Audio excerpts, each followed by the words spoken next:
Hello, everyone, and welcome to day 29 of Speaking What's on My Mind, What's on My Heart, on things I believe can help you out the most based on my knowledge or what I'm feeling. Today, we're covering the 5 things or the 5 habits that put me on national team. Okay, so this is gonna be pretty quick, no story, no nothing, just straight down to business.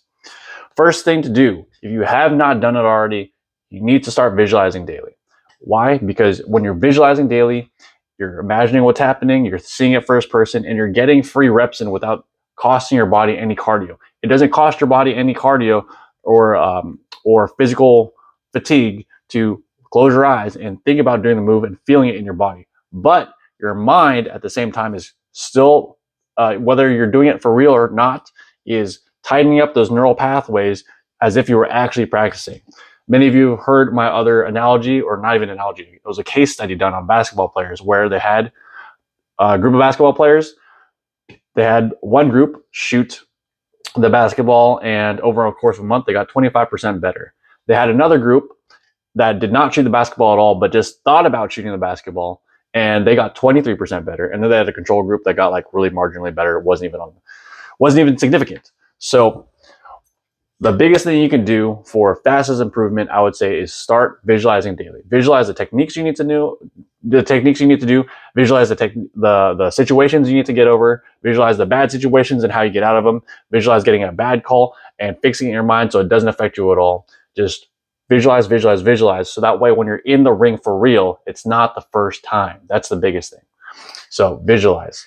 The second thing is always work out with a purpose in mind. Not every workout is a cardio workout. Not every workout is just to get tired and sweaty. There are some workouts that are fast switch where you should be doing 3 to 5, or not 3, I think it's 5 to 7 seconds of fast muscle movement and then rest for 30 seconds. And at the end of those trainings, you're going to feel really, really energized instead of tired.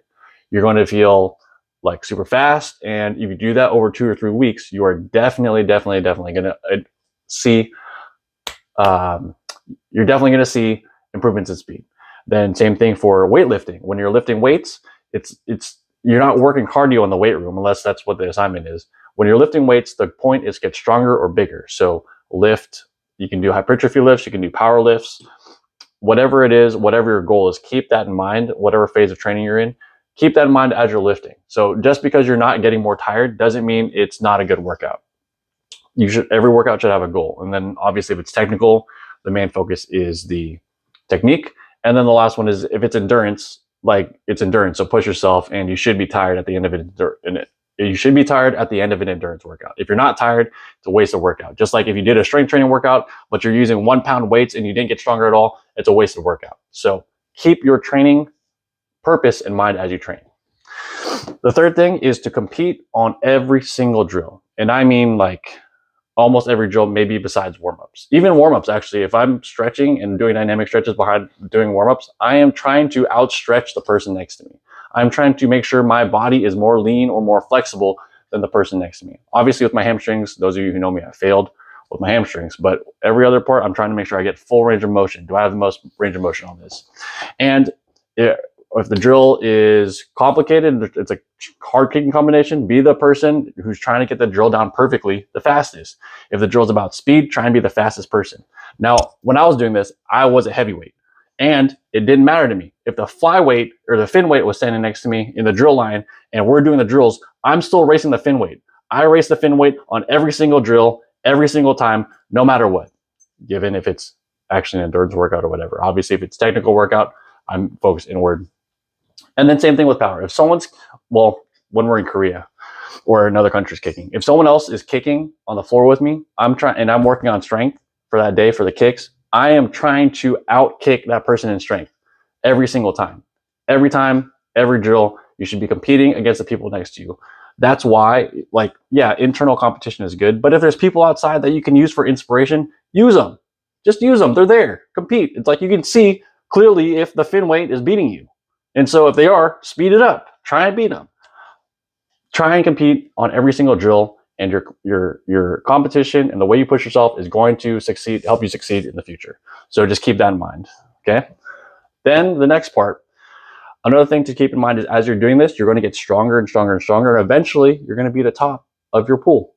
You're going to be at the top. You're going to be the big fish in the pond. So what do you do then? You compete against yourself.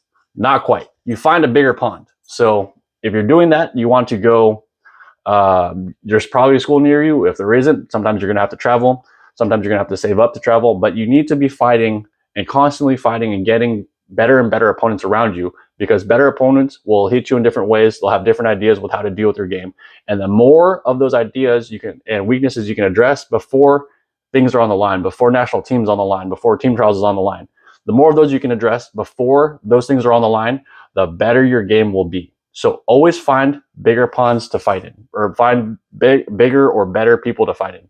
When I was 15, I trained at like 4 or 5 different schools every week, and I'll just be driving Union City. I'd drive all the way to Stanford, come back. I'd drive all the way to Berkeley, come back. Drive to Orinda, come back. And it's a bunch of different sparring partners, a bunch of different people who are giving me different looks. So that way I'm used to sparring different people. And I always made sure that I'm trying to find the best people around me to try and make sure my game is getting more and more honed. Okay. So always find the bigger pond. Then the last point is have a Sharingan. And for those of you who don't watch Naruto, you should probably watch Naruto. But a Sharingan is the ability to steal other people's moves.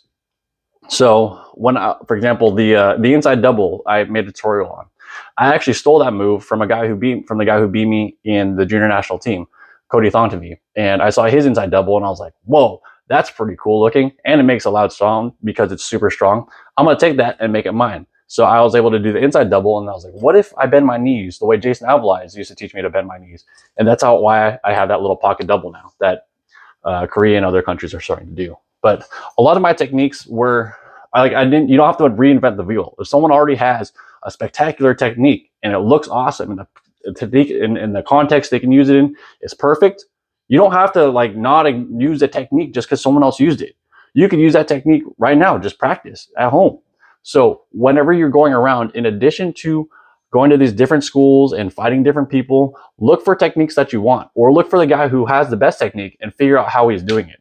So when I'm watching people do demonstration drills at the front, generally when a coach heads up, for those of you who don't know, when a coach calls someone up to do a demonstration for the drill and they're the example, generally speaking, they're probably the best at it. So you might want to watch how their technique looks compared to your own technique, and steal whatever things are are different than yours. So maybe he rotates his ankle a little bit more. Maybe his shoulder is a little bit more rotated on the kick than yours is. Maybe his hand is pulled back more. All this small stuff, take those small details, add it, try it to your game, add it to your own game, see if it meshes, see if it helps you get better. If it doesn't, throw it out. If it does, keep it, and then look for more things to take and steal. So this is a short video. I'm trying to get through this really ASAP because we got dinner to go to. I hope you guys got a lot of value from this, and I'll see you guys tomorrow.